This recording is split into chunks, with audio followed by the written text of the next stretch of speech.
여러분, 나사로를 무덤에 있는 나사로를 살리셨습니다. 여러분, 이 내용을 성경 퀴즈로 했던 기억이 남습니다. 우리에게 약간 좀 헷갈릴 수 있는 내용인데 그냥 쉬운 질문입니다. 나사로가 죽은 지 며칠 만에 살아났습니까? 이런 성경 퀴즈 주일학교 때 학생부 때 했던 기억이 나는데요. 며칠입니까? 그래서 예수님이 3일 만에 부활했으니까 나사로가 3일이었나? 아니면 나흘이었나? 이렇게 잠깐 헷갈렸던 기억이 있는데 며칠이죠? 성경 말씀대로 하면 정답은 나흘, 사흘이었습니다. 그래서 이렇게 살아날 수 있구나 이랬던 기억. 여러분, 이 소문이 금방 퍼지지 않겠습니까? 죽었는데 살아났다고 하는데요. 놀라운 소문이죠. 이곳이 베단이었다고 얘기하고 있습니다. 오늘 18절에도 예루살렘에서 가깝기가 여러분 한 오리쯤 되었다라고 얘기하니까 얼마나 가깝겠습니까? 한 2km 떨어졌던 거리에 있는 도시에서 이런 사건이 일어났으니까 예루살렘 사람들이 가장 많이 모여 있는 그 도시에 이 소문이 확 퍼진 것이죠. 야, 놀랍다, 기적이다. 이 소문이 유대인들뿐만 아니라 예수님을 싫어했던 바리새인 종교 지도자들의 귀에도 다 들렸겠죠. 이런 상황 가운데 오늘 베다니에 있었던 사건을 상세하게 기록하고 우리에게 전달해 주고 있습니다. 여러분, 이 이야기 보십시오. 19절에 많은 유대인이 마르다와 마리아에게 그 오라비의 일로 위문하러 왔다라고 얘기하는 지금 상황을 설명하고 있는데요. 그래도 여러분, 이 지금 우리 느낌으로 장례식을 하는데 사람이 많이 왔다라고 하는 것은 또 그 고인에게나 아니면 그 가족들에게 있어서 어쩌면은 이분들의 삶이 어땠는지를 알 수 있는 지표가 될 수 있지 않습니까? 사람들이 많이 온 거예요. 위문하러 왔습니다. 그때 이제 마르다와 그리고 마리아의 반응들을 우리는 오늘 이 본문 가운데 보게 되는 것입니다. 예수님이 오셨습니다. 그들이 바램보다는 늦게 왔죠. 이틀을 유하시다가 늦게 오신 것입니다. 그때 이 아쉬움을 토로하는 것이죠. 조금만 일찍 오셨더라면 내 오라비가 죽지 아니하셨을 텐데 왜 이제 왔습니까? 라고 하는 아쉬움이 묻어나는 대목입니다. 마르다가 이렇게 있지 않습니까? 예수께서 여기 계셨다면 내 오라비가 죽지 아니하였겠나이다. 예수께서 여기 계셨다면 좋았을 텐데 여기에는 아까 표현했던 아쉬움인 거예요. 조금 빨리 오시지. 아니, 죽어간다고 얘기를 전력을 보냈는데 그때라도 조금 일찍 오셨으면 이런 일이 없었을 텐데 라고 하는 아쉬움이 있겠죠. 그런데 예수께서 말씀하셨습니다. 뭐라고 말씀하셨습니까? 내 오라비가 다시 살 것이다. 살 것이라는 거예요. 이 대답을 사실은 마리아가 나는 이제라도 주께서 무엇이든지 하나님께서 하시는 것, 구하는 것을 이룰 줄을 알겠습니다 라고 했을 때 그 말씀 듣고 예수님이 살아날 것이다 라고 말했는데 마르다는 예수님이 하신 말을 아직까지 잘 못 알아듣고 있습니다. 마지막 날 부활 때에는 다시 살 줄을 내가 알겠습니다. 이렇게 가늠하는 것이죠. 여러분, 믿음이 있는 것 같지만 아직 완성된 믿음이 아닙니다. 예수님이 친히 나는 부활이요 생명이니 나를 믿는 자는 죽어도 살겠다라고 말씀하시면서 죽은 지 나흘이나 지난 이 나사로를 향해서 하나님께서 말씀으로 선포하시고 그를 일으키시고 살리시는데 죽은 자의 부활이에요. 마지막 날 부활 때 살아날 것을 얘기하는 게 아니에요. 우리 믿음의 영역을 뛰어넘어야 되는 겁니다. 여러분, 더 큰 믿음으로 나아가야 되는 거예요. 그럴 리가 없다. 아닙니다. 그럴 수 있습니다. 예수님이 능치 못할 일이 어디 있겠습니까? 여러분, 마리아, 동생 마리아도 마찬가지입니다. 자, 우리가 그를 살리러 깨우러 가자라고 했을 때 마리아도 동일하게 예수님께서 계셨더라면 죽지 아니하실 것이라고 하는 아쉬움도 그도 동일하게 말하고 있습니다.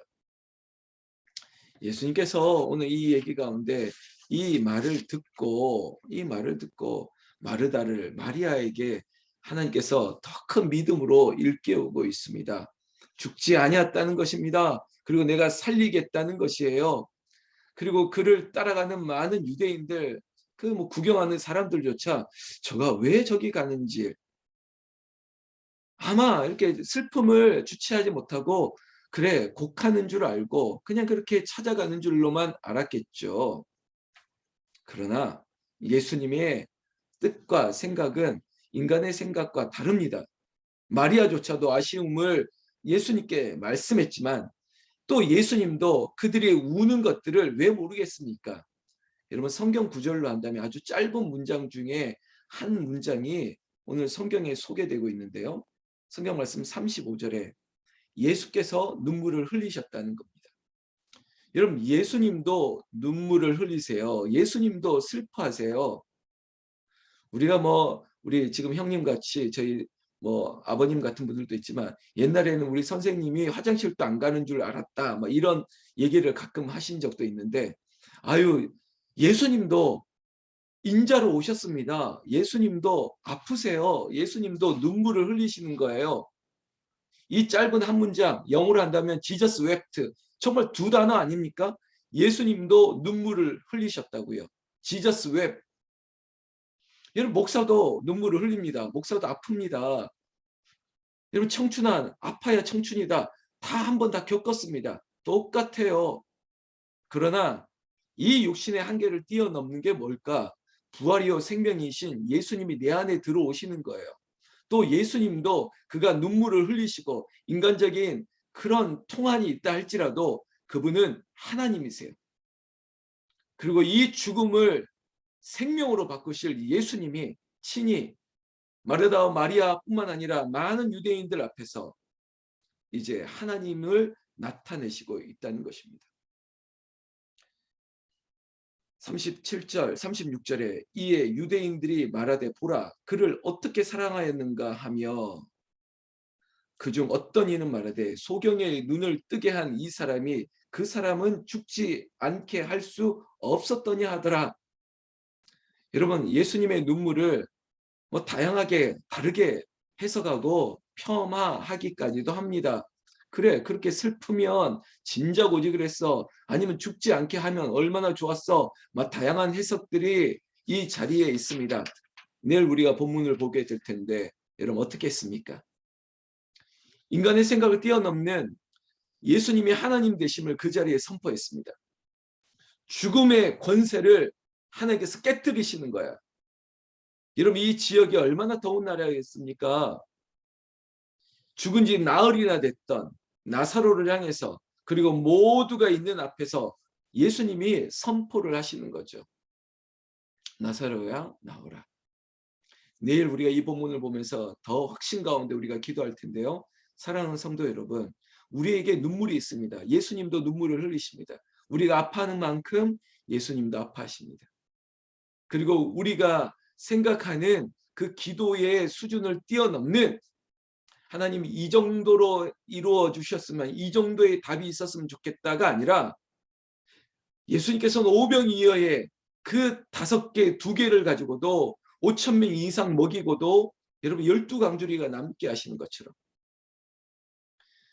죽은 자를 살리실 뿐만 아니라 앞서는 소경된 자를 눈을 뜨게 하셨던 것 그리고 각종 병든 자를 고치시고 그리고 귀신을 쫓아내시는 그 능력이 예수 안에 있습니다.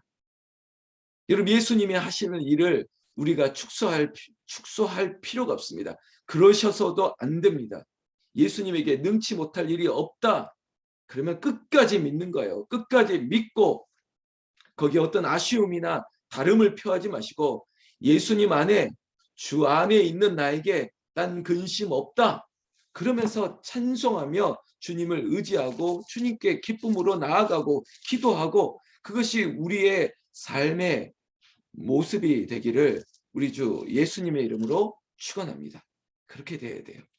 여러분 어제 주일 설교 꼭 다시 한번 듣고 복귀하십시오. 그리고 5가지의 정말 교회의 교훈입니다. 이렇게 이런 가르침을 가르치고 있습니다. 그러면 그렇게 살아야 되는 거예요. 기억하십니까? 5가지 새벽에 우리 한번 같이 해볼까요? 첫 번째 신자가 되라. 그리고 2번째 학자가 되라. 그리고 3번째 성자가 되라. 그리고 전도자가 되라. 마지막으로 목자가 되라. 이 5가지. 이 가치를 꼭 우리가 이루어내기를 위해서 더 기도했으면 좋겠습니다. 365일 기도하자라고 외치고 있습니다. 그리고 우리가 또 대선을 위해서 기도하고 있습니다. 100가지 기도 제목을 가지고 요일마다 정해서 기도하고 있습니다. 이뿐만 아니라 우리 각자의 기도가 매일매일 하나님 앞에 올려지는 것이죠. 제가 주일날 가끔 이런 인사를 받습니다. 목사님, 기도 응답을 받았습니다. 목사님, 우리 아들 내외 이제 하나님께서 태의 문을 열어주셨습니다. 하나님께서 이런 길을 열어주셨어요. 막 이런 얘기를 들으면 너무 기쁜 거예요. 그런데 여러분, 그분들의 기쁨뿐만 아니라 기도가 완성되어지고 있습니다. 기도가 이루어져 가고 있는 거예요. 기도 응답이 없었던 적이 없습니다. 여러분, 예수님께서 예스 하시고 노 하시고 그래 웨이팅 조금만 기다려라 다양한 방법으로 응답하고 있습니다. 우리에게 좋은 것으로 응답하실 것이에요. 이 믿음 없이 기도하십니까? 의심하며 기도한다고요? 에이 그럴 리가. 마리아처럼 에이 조금만 일찍 오셨더라면 아유 좀 아쉬움을 묻어내지 마시고 전적으로 맡기는 거예요. 예수님이 살리실 줄 믿습니다. 지금 이 상황에도 하나님이 하시면 믿습니다. 예수님이 말씀하시면 저 물이 포도주로 변하는 것처럼 그저 말씀만 하면 명령하신 대로 하면 이루어질 줄로 믿습니다. 이 믿음, 이것이 우리의 신앙입니다. 그리고 우리의 근력입니다. 기도의 근력이에요. 우리는 이렇게 하니까 되었다라고 하는 영적인 실력 발휘 이 자리에 있는 우리가 먼저 나타내어 주시기를 나는 우리 주 예수님의 이름으로 축원합니다. 기도하겠습니다.